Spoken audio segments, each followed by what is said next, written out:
So you can turn your cameras off. Okay, so Kathleen is the Supervisor of Historical Services at the City of St. Catharines, where she is responsible for the operations of the St. Catharines Museum and the Welland Canals Center, the Morningstar Mill, and the Lakeside Park Carousel. Kathleen studied history at Brock University and museum studies at the Ontario Museum Association. Kathleen is a longtime resident of Niagara Region. Her nearly 30 years of historical adventures have taken her from the kitchen at Old Fort Erie to the St. Catharines Museum, with many stops in museums and historic sites along the way. So that's a little bit about Kathleen, and we'll turn it over to Kathleen, and she'll tell you a little bit more about herself and the 1918 influenza pandemic. Excellent. Great. Thank you so much, Annie. Hopefully everyone can hear me okay. I'm going to share my screen just to pull up my my PowerPoint presentation. Hopefully everyone can see that okay.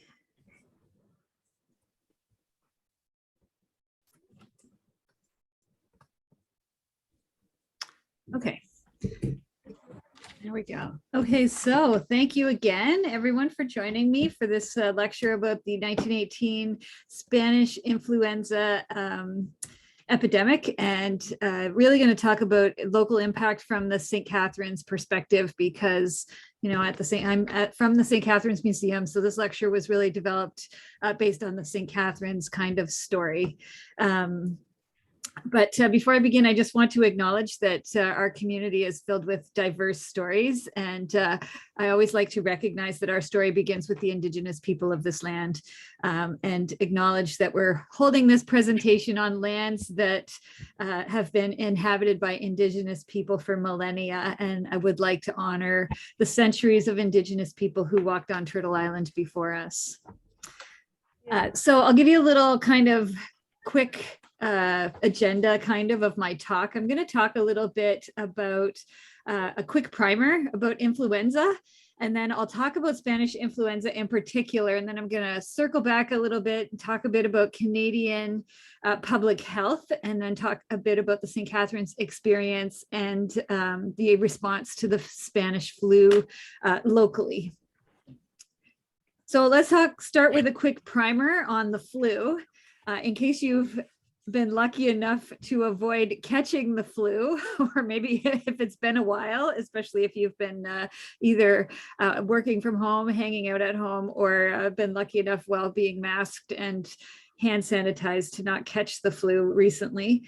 According for the Centers for Disease Control and Prevention, influenza, most commonly known as the flu, is a respiratory illness that is caused by the influenza virus.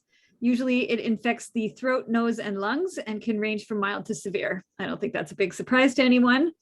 As opposed to the common cold, it usually comes on relatively suddenly and can spread from person to person through infected bodily fluids, especially through coughing and sneezing.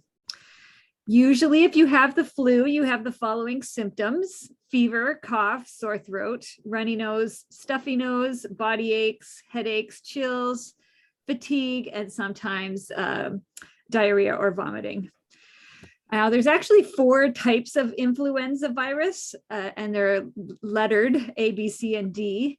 Most seasonal influenza that we see around is A or B type. Influenza A is also broken down by a subtype. Most of the time, the influenza that we see is A type. And the subtypes are named based on the proteins that are usually found on the surface of the virus cells themselves. And those are the H and the N proteins, the hemagglutinin and the neuraminidase.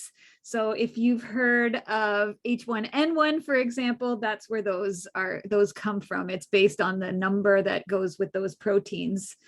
And today they name flu viruses through the World Health Organization's convention, and that includes the type A, B, C, or D, the host of where it came from, such as swine flu or avian flu or human origin, or sometimes there are no known hosts of origin.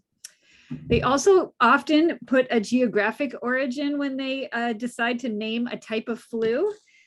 They add the year that that strain first started, and then the year that it was isolated. So for influenza A viruses, as I mentioned, they always use the H and the N versions in parentheses to go along with the name, like H1N1 or H5N1. And the Spanish flu, I don't think I mentioned this any other time in the presentation, is the Spanish flu, most scientists believe was an H1N1 virus. So let's kind of talk a little about how the Spanish influenza pandemic fits within the overall history of flu epidemics in recent history. So to put the Spanish flu epidemic into context, in 1918, the most virulent strain of the flu began to work its way through the world. 40% of the world's population was sickened by the disease, and an estimated 50 million people worldwide died as a result of the Spanish influenza. The world had recently, at that time, relatively recently, about 20 years earlier, already experienced a major flu epidemic in 1890. And after the Spanish influenza outbreak, we've actually experienced 3 other major influenza outbreaks. That included the Asian influenza epidemic in 1957, the 1968 Hong Kong influenza, and the 2009 H1N1 epidemic. So those last 3 are pretty much within relatively recent memory of a lot of people. So we've actually had 3 fairly tough flu pandemics even since 1918. And then there was one major one just before that kind of fits within this whole story. On a yearly basis, they estimate that 0.008% of the world population dies as a result of influenza. So less than 1% of the population. And influenza epidemics are not isolated to the last couple of centuries. There have been many centuries of experience with seasonal epidemics of influenza throughout history, really from reading histories of different eras. Scientists have kind of looked at the symptoms that these different historians speak about and have extrapolated from that there have been many influenza epidemics through hundreds and hundreds of years of history. And they basically, they're making an educated guess, having never been there to see. So let's take a look at the 4 most recent ones that I mentioned.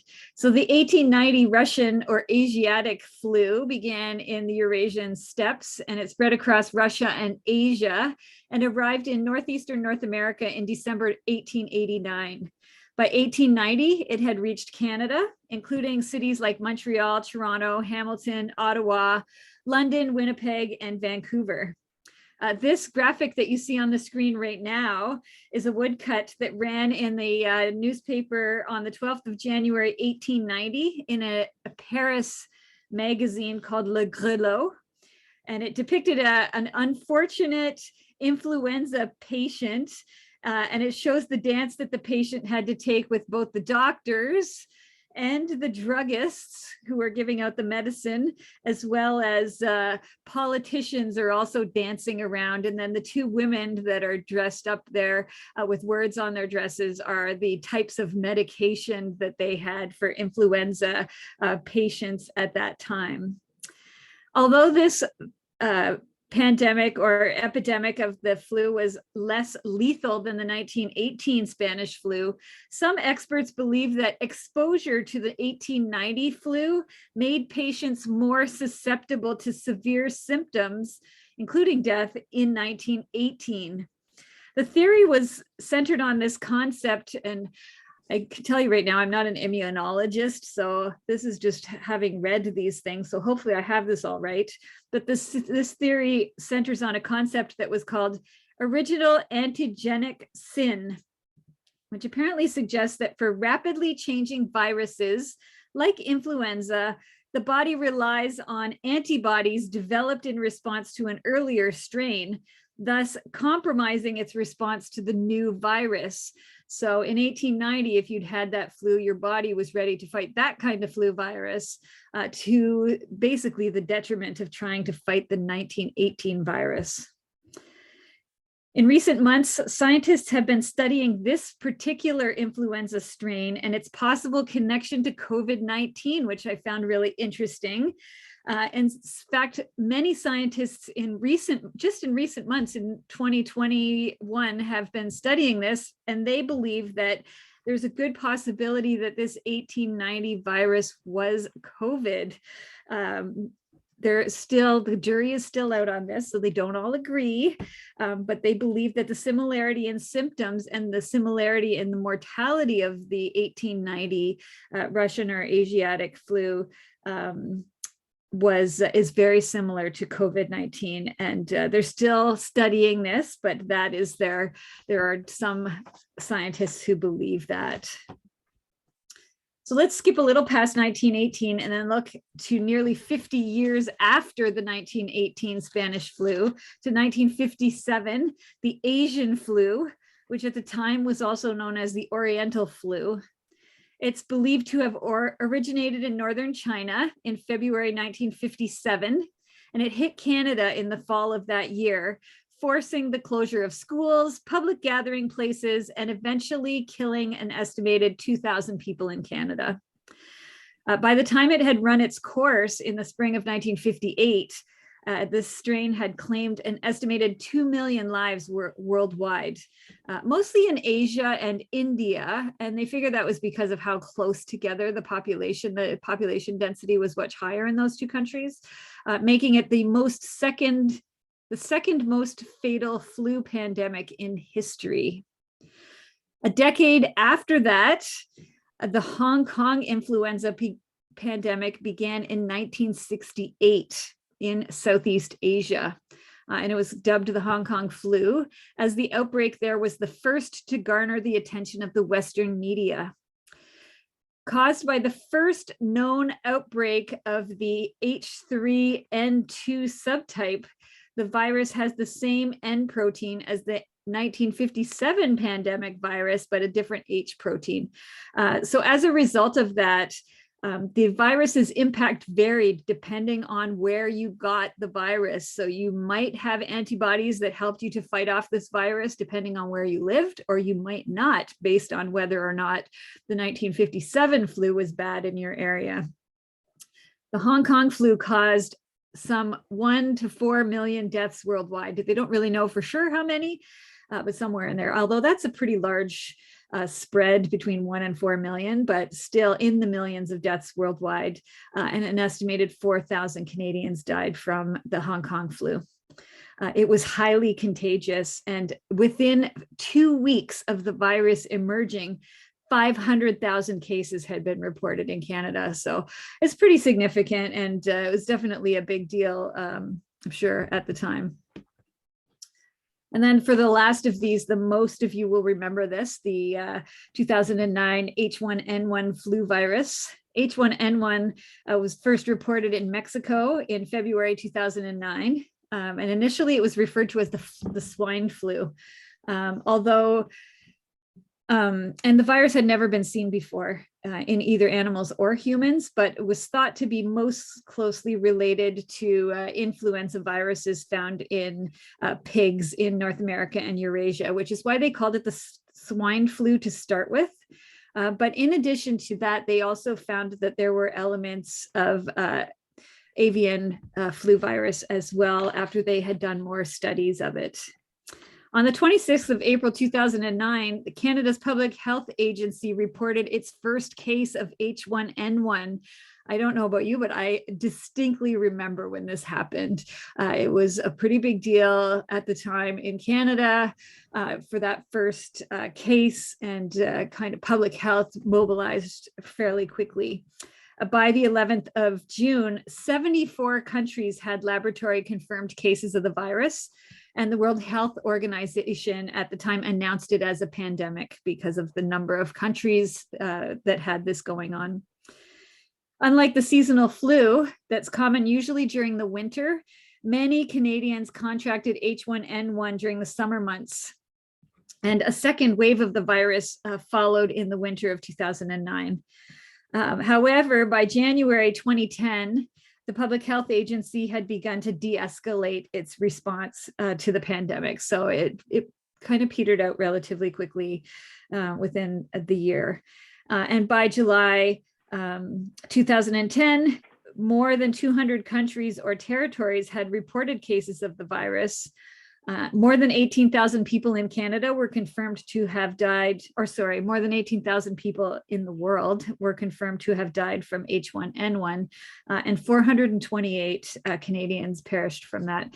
And you'll probably recall that many of the people who died in Canada from H1N1 were healthcare workers who had been working in some of the hospitals where the cases first started to show up. But the estimates of this estimate of 18,000 people confirmed are not necessarily great. And you'll see, as I've already talked about it several times, the estimates of how many people had died from some of these viruses are really not extremely accurate. And so statistical models actually put the number of deaths worldwide from H1N1 in the hundreds of thousands versus the tens of thousands as kind of some of the official estimates are saying. So it's really hard to tell, and it really depends on how much care you get, if you've reported your illness, if you're depending on how, whether you had other comorbidities, I guess, that would go along with when you were sick. So it's really difficult. Because of all of these outbreaks that I've already talked about, scientists really rely on past evidence and modeling to kind of come up with response strategies for emerging strains and disease threats. And even currently with the strategies that they've used with COVID-19, they learned a lot from the response that they had with H1N1 and with other pandemics previous in 58 and 67 that or 57 and 68 that would help them to come up with strategies that work for each particular situation. Okay, so now that we've put the Spanish flu kind of in the context of all these diseases, let's actually talk about, we'll circle back a little and we'll talk about the 19th and the 20th century and talk a little bit about early scientists and how they understand germs and health at the time. Even up to the middle of the 20th century, the transmission of disease was not very clearly understood. In 1918, at the time of the Spanish flu pandemic, there were two primary competing theories of disease transmission. There was miasma theory, and then there was this newer germ theory. Miasma theory suggested that disease was caused by bad air that came from decay and dirt. According to this theory, disease was not passed from person to person through contact, but happened when someone was exposed to bad air or miasmas in the environment. Just like in this picture, you can see the little ghosts or miasmas. Germ theory, which is basically what we use today, while it had been around for a long time, was not a popular scientific theory until the mid-1800s and even later. At that time, a British scientist whose name was John Snow was studying the cholera pandemic in London, England, and he suggested that the disease was caused by human-to-human transition and through contaminated water. While Snow's research was groundbreaking and succeeded in saving piles of lives, this new germ theory took a long time to catch hold and didn't become and wasn't really accepted by the majority of scientists for quite some time. While the new germ theory continued to become more and more accepted within scientific communities, it was not fully accepted until well into the 20th century. The discovery of the electron microscope in 1926 would lead the way to better understanding of how diseases work. Prior to this, scientists were not even able to see the flu virus under the microscope. And so they continued to speculate and theorize on transmission vectors and therapies for diseases as they occurred. In looking to the history of disease in Canada, it's also important to look to official responses and legislation related to these. Legislation related to public health in Canada can actually be traced back to 1707, when some of the earliest sanitary laws were passed in New France, and they were all related to this miasma theory. These were aimed to clean up the streets and homes and to remove noxious gases from cities, going back to the predominant miasma theory of disease control. So if you've ever seen shows on TV once in a while, they'll be kind of like a period film or something like that. And they'll say, oh, you're going to get sick because of the bad air or the bad smells from the sewers. That all relates to the miasma theory. From the early 18th century, and even up to the outbreak of the Spanish flu in Canada, the primary official line of defense for keeping infectious diseases out of the country was quarantine. Essentially, ships arriving in Canada from other countries were required to anchor offshore and wait for inspection by physicians who were trained to recognize infectious diseases. These ships were required to remain 2 kilometers offshore and to hoist a special flag to request inspection. Breaking these regulations was a serious offense, and ship captains could be subject to the death penalty for concealing disease on board their ship.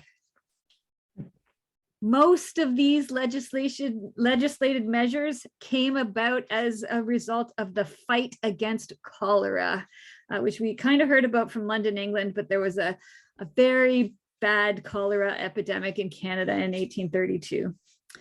One of the most feared epidemic diseases in the 19th century was cholera, and this disease and its impact shaped Canada's early efforts at public health policy. Asiatic cholera is a terrible and terrifying disease that killed as many as half of those who were infected. Today, we know that cholera is spread by contaminated drinking water, that contaminated with fecal matter. But in the 19th century, doctors had no idea that was what was going on. And they still were not able to see bacteria under the microscope. And they didn't really understand how the disease was spread. The most popular theory in the 19th century was that cholera was being spread by bad smells that were emanating from the garbage and decay in the sewers and slums of overcrowded cities. Like John Snow noticed in London, as I mentioned earlier. Cholera reached Canada in 1832, and the first line of defense for the colony the response was quarantine. And so in that same year, the country's first quarantine station was set up on Grosse Ile, Quebec. And to pay the cost of this measure, a new tax was imposed on immigrants as they were seen as the primary carriers of the disease. In reality, it was the poorer immigrants who bore the brunt of the 30-day quarantine. Interestingly enough, wealthier immigrants who were perceived to be cleaner were frequently allowed to continue on their journey without even a medical check. And so for that reason, unsurprisingly, quarantine continued to remain ineffective. By the time that first cholera epidemic subsided, more than 6,000 people in Canada had died from the disease.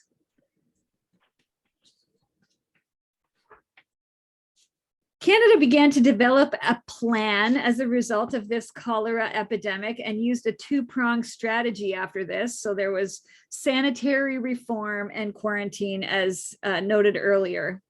The first prong in public health was the sanitary reform, which included, it fell to local government who were primarily responsible for sanitary cleanup in their communities, where they were charged with working with their communities to discourage dirty and poor sanitary practices. This included such things as cleaning up slums and garbage and developing improved sanitary infrastructure like indoor plumbing and sewers. The second prong included quarantine, which, as I mentioned, impacted immigrants and immigration policy. In early Canada, there was a perception that Canada was this landscape of bracing fresh air and wide open, clean spaces. And it was imagined that disease couldn't be coming from the people that were here in Canada because it's such a clean air country. And so diseases must be coming from outside the country. And so to that end, immigrants were seen as the carriers of these dirty and exotic diseases. After all, they said, how else would a disease have arrived in this country? Even up to the outbreak of the Spanish flu in 1918, because there was a perceived link between immigrants and disease, discrimination and violence against foreigners was common. This type of behavior was especially prevalent in times of crisis, such as outbreaks of disease. Leading up to and even after 1918, the government passed legislation to exclude specified immigrant groups, for example, Chinese immigrants and Eastern Europeans, among others. This attitude, both in government and in white society, was common and partly in response to the fear of disease that these immigrants might be carrying with them. So let's talk about the Spanish flu now. We'll get to that. I'm sorry, I had to kind of lead us into it, but here we are. Let's finally talk about the Spanish flu epidemic. The first reported cases of what became known as Spanish influenza were first seen in the spring of 1918 in Madrid, Spain. Spain had remained neutral during the First World War, so its news reporting continued to report without censoring of information that might cause widespread panic among the populace, which is partly why it was first seen in the media in Spain. They were really the only country that didn't censor what was going out into the news. And disease was one of those things that could cause mass panic at the time. And so it wouldn't be unusual if there was a lot of talk about disease in the newspaper to cause mass panic. Most combatant countries censored their news to maintain order. Spanish news agencies were reporting, and I quote, "a strange form of disease of epidemic character."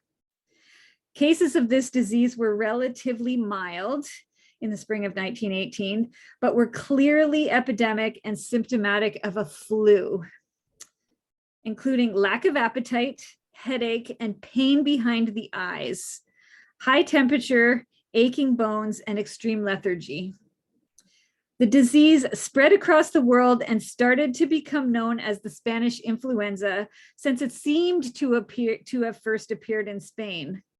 But as it turns out, the disease had already appeared prior to when it had appeared in Spain in American military camps, most notably in Fort Riley, Kansas. An early form of the disease, which appeared in the spring, had yet to mutate to its final deadly form. By the fall of 1918, a new form of influenza was spreading. This time, the disease had mutated to become more deadly and virulent. Symptoms of this new flu virus included severe breathing difficulties, a rapid heartbeat and palpitations, coughing, and most bizarre was that sufferers' skin color began to change color due to the lack of oxygen, turning the skin blue, which is known as cyanosis. You probably, if you've taken a first aid course, you probably heard about this before. Your lips kind of turn blue and around your lips because of lack of oxygen. Other symptoms included severely inflamed eyes, nose, and throat, intense headache and cough, and overwhelming feelings of tiredness, severe aches and pains, and high temperatures. Many patients contracted pneumonia, which had no cure in the era before antibiotics. The first antibiotics, just as an aside, were discovered in 1929, but it wasn't actually until the early 1940s that large-scale use of antibiotics became common. So if you got the flu and it became pneumonia, it contracted pneumonia as a result of having the flu, it was very difficult to come back from that. The most notable thing about the Spanish influenza was that it killed an unusual number of young adults. This was because this particular strain of the virus infected lung cells and led to an overstimulation of a patient's immune system, which releases something called cytokines into the lung tissue. Essentially, what was happening was that the body produced too much of a strong immune response in people who were healthy and young. And because of that, it was almost like the body started fighting itself because of the immune response. This is something that's called a cytokine storm, which is really an overdrive of the immune system, which ends up attacking healthy cells. And in the Spanish influenza, those healthy cells were lung cells, and essentially their lungs were attacked when this happened. So, notwithstanding Canada's efforts at keeping disease out, the fact that the government was fully deployed to fighting a major world war hampered our efforts at quarantining the Spanish flu. Public health regulations didn't actually apply to military mobilization.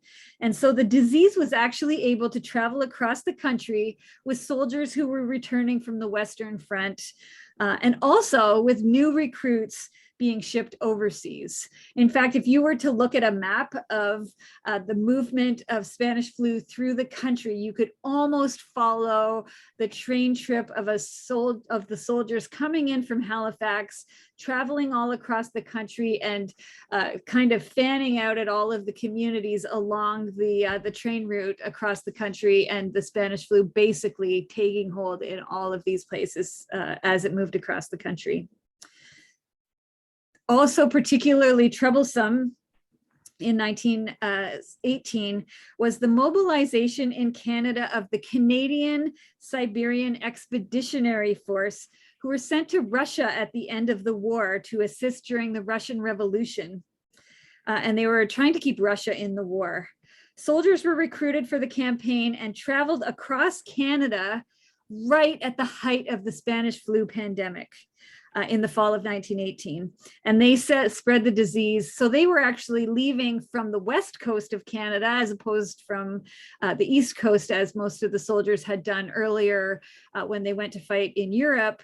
They were leaving from Vancouver to go to the Russian front.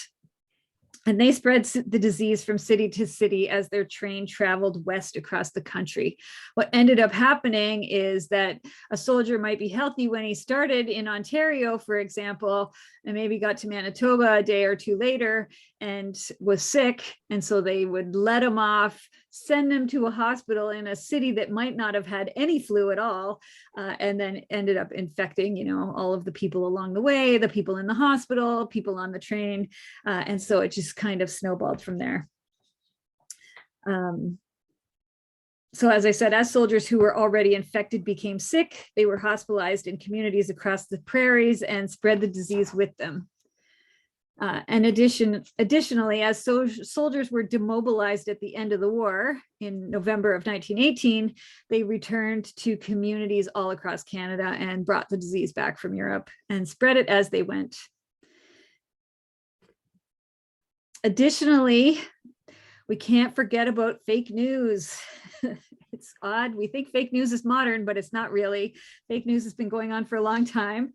So information about this disease was often pretty sparse in lots of places, and sometimes it was used for political purposes, such as this particular news story, which appeared in the St. Catharines Standard in 1918, in December 1918, basically saying that the Spanish influenza was disseminated by the imperialists in order to get rid of the working class. And in Russia. And so, these kind of fake news stories didn't help with trying to deal with how the Spanish flu was moving across the world. Sadly, soldiers were not immune to the effects of the Spanish flu. And as I mentioned, men who had spent years fighting in the Great War would actually succumb to the disease as they looked forward to returning to their families.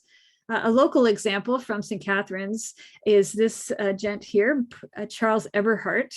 And this is his memorial, which appeared in the St. Catharines Standard on November 15th, 1918.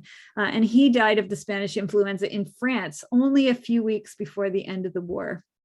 We also have a diary in the museum's collection that is from a local man who was from Meryton in St. Catharines, and he was in a training camp at the end of the war in November, and he actually notes in his diary, he was training sports for he was doing a sports training for soldiers, and he notes in his diary that there was nobody left in the class because everybody was sick with the flu, and eventually he actually got the flu as well. So it was going around a lot of the camps right at the end of the war, and sadly many men had died just before they made it home after 3 or 4 years of fighting in the war. The city of St. Catharines didn't come through the Spanish flu epidemic untouched. It's actually difficult to know the total number of flu cases in the community, as many people were treated in their homes rather than in institutions where they would have reported their illness. It's basically the same as I mentioned with some of the earlier flus as well. In order to accommodate additional flu cases in the community, quarantine hospitals were opened.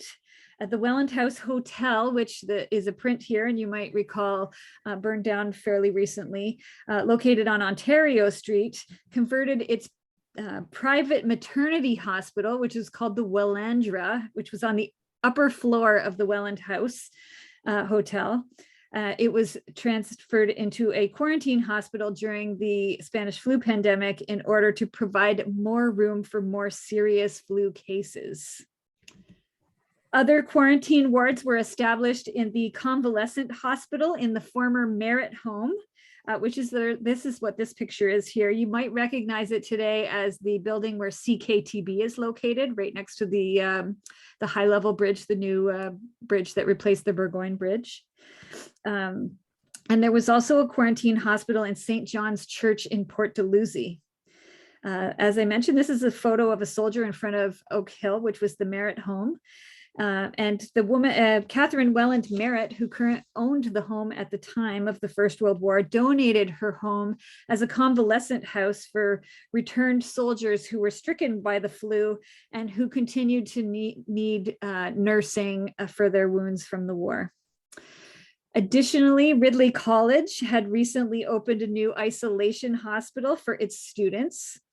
Well, all the students who were struck with the Spanish flu virus survived. Two adults from Ridley College, a nurse, Miss Bush, and the schoolmaster, Mr. H.J. Flynn, both succumbed to the Spanish flu outbreak. The flu so stretched the resources of the General and Marine Hospital that they had to close to general patients from September 30th to October 15th, 1918. So right at the very beginning of the pandemic, really, the hospital has to close because they can't take in any more patients. The hospital reported that they had to take on extra graduate nurses and loaned equipment from the Welland Canal Hospital in order to reopen. You may recall that the current Welland Ship Canal was being built at this time. They stopped construction during the war years, but they had started it back up after the war. But the Welland Canal Hospital had existed and had been created for the workers on the Welland Canal.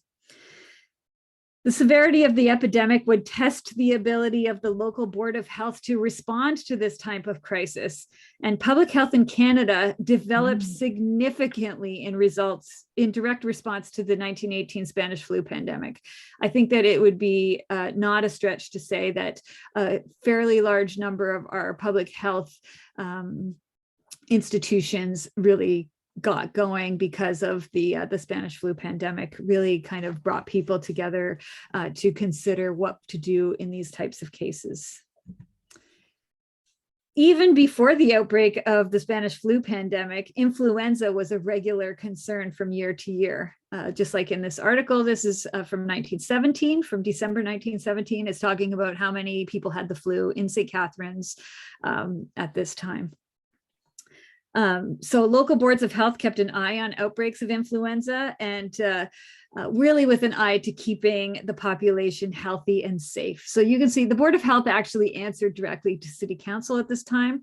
And so you can see that the Board of Health has come to City Council, and Alderman Smith says that, that the Board of Health needs to take steps right away to cope with the situation, including closing down picture houses, so movie theaters, which he said were the greatest menace to public health at the time. And actually throughout the entirety of the Spanish influenza pandemic, picture houses and entertainment venues were really kind of took the brunt of the blame for what people needed to stay away from during the pandemic, because crowding and not enough ventilation in those spaces was causing the flu pandemic to just continue to run rampant.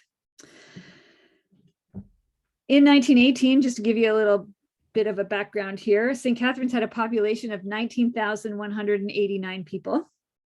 The annual report of the Board of Health appeared in the St. Catharines Standard on November 20th, 1918, pretty early on in the epidemic. They do eventually speak more about the epidemic in later in 1918. And the report at that time, which was the annual report for 1918, notes that until the outbreak of epidemic influenza early last month, the health of the city and the death rate per thousand of the population was about average, as observed during the past few years. Mm-hmm. The report goes on to note that influenza pneumonia deaths show a very large percentage of the deaths in that year, and estimates that the city suffered from approximately 1,000 cases of influenza in 1918 alone, with more than a month and a half to go until the end of the year. Of those, the Board of Health reported only 61 deaths as of November 1918. This death rate is far, this is what's quoted in the, or based on what they're saying, but having done other research, this death rate is actually far lower than the general population of Canada from Spanish influenza, that was actually reporting in some communities 50% mortality from the disease. St. Catharines actually didn't do too badly, and Niagara in general didn't do too badly as far as death rate from the Spanish influenza, compared to a city like Hamilton that actually had a much higher death rate from influenza. And historians really put that down to lower income, lots of lower income people living there, and a lot of people living in more dense areas, passing influenza much quicker, and not really having as much access to healthcare as you might have had in a community that was smaller, more kind of spaced out as far as density goes, and with potentially more people to take care of each other. During the peak of the Spanish flu pandemic, as we mentioned, the local hospital was overwhelmed and couldn't handle the number of patients that were needing medical care. So most patients were actually cared for in their own homes. Doctors and nurses made house calls to patients' homes, and the St. Catharines Emergency Hospital Auxiliary, the Sisters of Service, was formed to assist the Board of Health through the influenza epidemic. They provided in-home care, including preparing and delivering broth to those too sick to cook for themselves. The need for nursing care was so high that the student nurses of the Mac Nursing School were called upon to assist and were pushed through their training early in order to be ready to provide professional assistance. Similar to frontline workers today with the COVID-19 pandemic, these nurses, health workers, and doctors put themselves at great risk going into the homes of those infected, and many were stricken by the Spanish flu while doing their work. Additionally, in 1918, the Board of Health recognized the need for an isolation hospital in the community and started to think about it. The experience of, and this is a quote, "The experience of the past month has fully demonstrated the necessity for an isolation hospital suitable for the demands of a growing city. What was considered sufficient 10 years ago cannot meet the service required today. In the near future, epidemic diseases of all kinds will be added to those which boards of health are now required to provide for, and such diseases will be excluded from general hospitals as now being urged in some cities. That's the end quote from the Board of Health report on the need for an isolation hospital. So they had all these grand plans, but in the end, they didn't actually do it. So that never came to pass. The city didn't build a separate isolation hospital, and the general hospital continued to take care of patients going forward. By the end of the deadliest part of the flu outbreak in the spring of 1919, the city of St. Catharines had lost almost as many local citizens to the flu as had died from the First World War. And we put the estimates probably somewhere between 250 and 300 men from the First World War. And so the amount who had died from the Spanish flu was roughly in that range, probably around 300 people locally. The total deaths in Canada from the Spanish flu was approximately 55,000, which is actually roughly the same number who died in the First World War.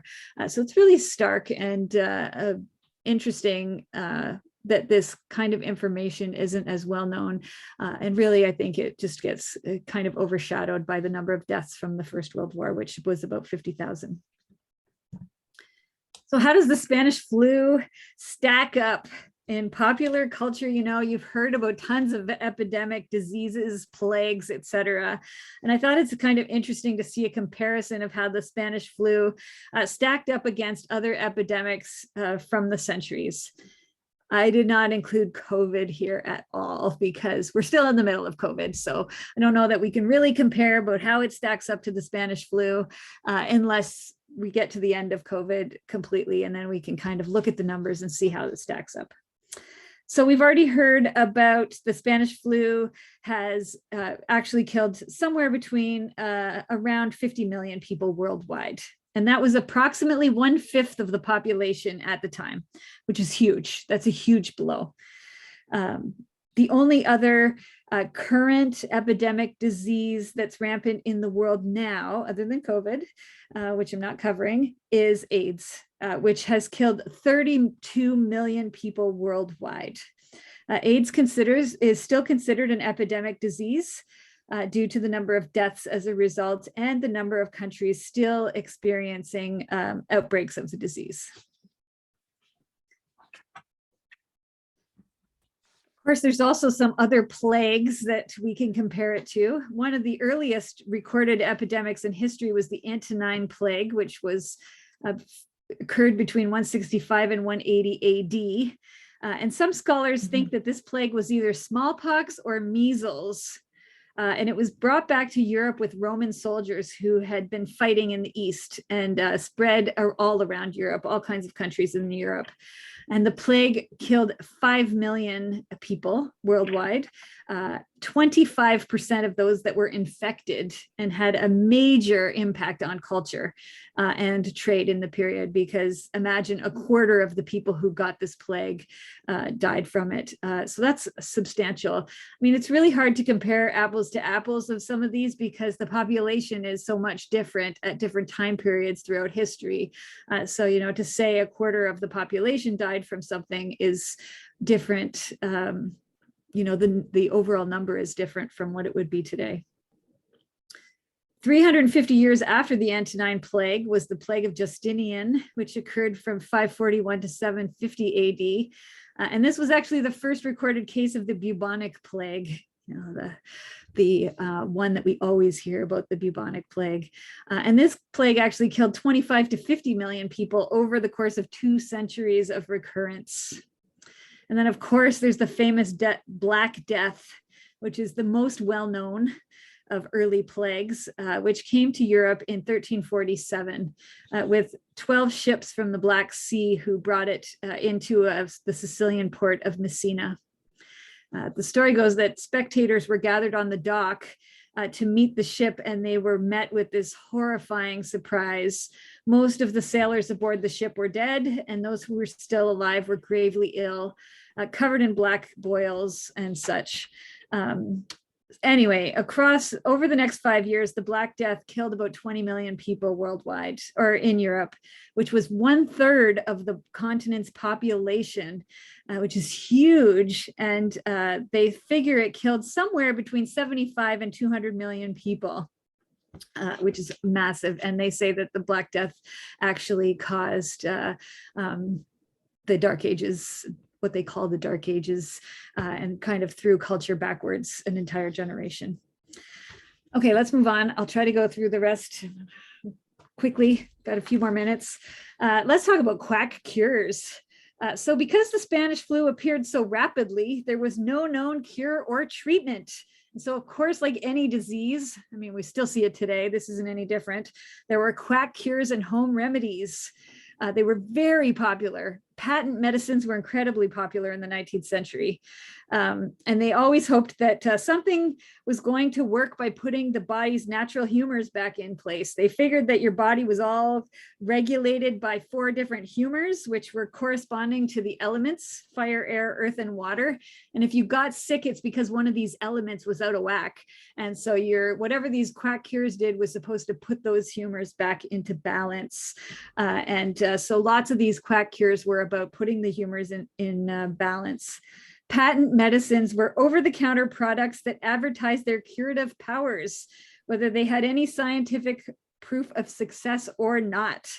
In 1918 and 19, there was no legislation that prevented companies from making outrageous claims for their products. Some patent medicines had 0 medicinal ingredients in them, and others might actually contain toxic components. Many of them included things like heroin, cocaine.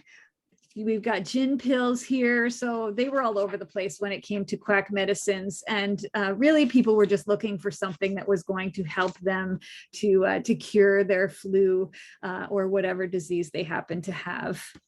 In addition to that, there were all kinds of other ways to cure the flu, such as things like eating raw onions was one of them, dressing your patient in wet clothes and laying them in a cold room so they'd shiver the disease out of their body. So it was all over the place. This image appeared in the Standard a bunch of times, and this is for a quack medicine or patent medicine called Dr. Chase's Nerve Food, which was a popular patent medicine at the time. And in fact, it was supposed to help Jack get his vigor back. During the worst part of the outbreak, the Standard was filled with quack medicines. All right, let's talk about, I'm going to actually skip past this. Let's talk a little bit about researching the pandemic today. So before I end my presentation, I just want to take a moment to talk a bit about the information we have now related to the Spanish flu. Over the course of 200 years, researchers have continued to study the flu and the virology of influenza in general, trying to find a way to prevent the disease or reduce its severity. One thing is that they've never been able to figure out what the Spanish flu actually was. What was its virology? And the challenge was because there was no way to see the flu germs at the time. And there was almost no way to preserve live bacteria at that time. And so they really didn't have any way, like even if they had dug up a body from a cemetery to see if they could get some live disease from one of these bodies in a normal cemetery here in, say, Southern Ontario, the disease would be no longer live and you wouldn't be able to get the DNA from it. But in the 1990s, which isn't really that long ago, which amazes me, there was an effort by some scientists to do the sequencing of the Spanish flu, and they'd come up with a plan they found a woman's body who had been buried in the permafrost in Brevig Mission, Alaska, and she had died of the Spanish flu, and her body had remained frozen in the permafrost for over 150 years, 180 years, and they were able to get permission to exhume her body and to remove some flu-infected tissue. And they were finally able to recreate the entire Spanish flu DNA sequence in 2005, so not very long ago. And that really helped with a lot of understanding of how the Spanish flu disease worked, but also flus in general. But the Spanish flu still continues to be a mystery to researchers. Scientists that were studying that virus in 2005 think that it's likely that it came from a bird flu, but they actually haven't been able to pinpoint how the disease mutated to become one of the most devastating single disease outbreaks in modern history. And this picture is a picture of the lab that was working on some of that research at that time. So I'm going to conclude. In conclusion, I will leave you with this little rhyme, which I always think is hilarious. It showed up in the paper in 1918. Many times people created rhymes and songs to help them remember the precautions that they should take to keep the flu away. And this is one of them. Open the window and get yourself some fresh air. But I just thought it was a cute poem that was quite popular at the time of the Spanish flu. So I know that was a whirlwind, a lot of information, and thank you so much for sticking around for my presentation. And I'm happy to answer any questions if I can do so. I will stop sharing my screen. Oops. There we go.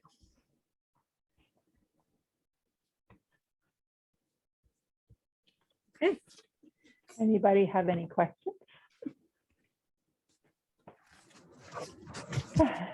Oh, quiet tonight. So do you know what kind of, so the nurses were going out to the different houses. Did they wear masks or anything? Did they have any kind of PPE that they wore? Interestingly enough, you know, we've had this mask versus no mask debate here that they've been talking about for COVID, and they had the exact same debate in Canada and probably other places as well, but for sure in Canada, different communities had mask mandates in Canada. I can't find that there was one in Niagara.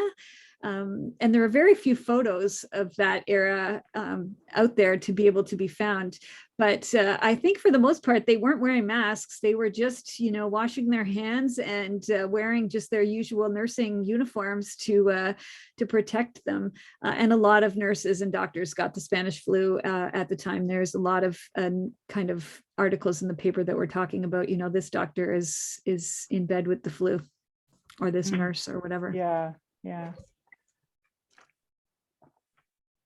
I don't know if anybody else wants. So I was, one of the girls here does history, and she did find some things about the flu in Welland. So if anybody listening, you can come in and use our microfilm, and it's all from 1918. But I think the thing that we found really amazing was that they have this here, and it said, it's kind of similar to what's happening today. And it says, by order of the Board of Health, schools, churches, theaters, and public places to be closed. Yeah. So it's kind of similar to what's going on here. But there is a little bit of Welland related, you know, just the cases here. One day there was 100 cases, and then it kind of seemed to dissipate quite quickly, I guess. But do you know, Kathleen, was it just, there was 3 waves? And was it within just a period of a year, or? There was 2 major waves. So Okay. in the spring of 1918, like kind of the end of the last part of 1917, but the early part of 1918, there was a first wave, but it was just like it was a very catchy flu. So it wasn't very deadly, but it was much more virulent than what had happened prior to that. which was just like a normal year's flu outbreak. And then over the course of the next part of the year and through the summer of 1918, it mutated. And when it came back in the winter of 1918, it was more virulent, like more catchy, and it was also infecting and causing worse infections for young people. And so it's actually really sad to read the obituaries from that part of 1918. I know in St. Catharines, and I'm sure it's probably exactly the same in Welland, it's teenagers and young adults like in their 20s who are all, you see in the paper, it said they died from pneumonia or they died from influenza just day after day, or small children who were kind of catching it. And within days, they were struck to the point of being gone.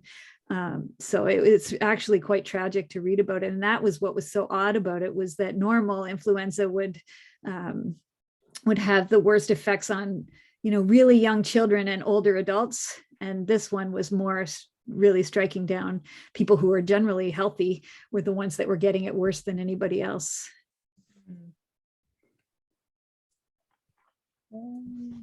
Anybody else?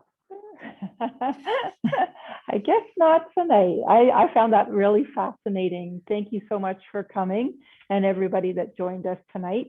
So I did record tonight's session, and if you'd like to share it with anybody else, I'll put it up on the YouTube channel in the next couple of days. But I want to say thanks again to Kathleen from St. Catharines for coming to talk with us this evening. Thank you. Thank you so much. And thank you to everyone for coming on to the call and for being with us tonight. I appreciate it. Okay, so everybody have a good night. Thanks, everyone. Bye-bye.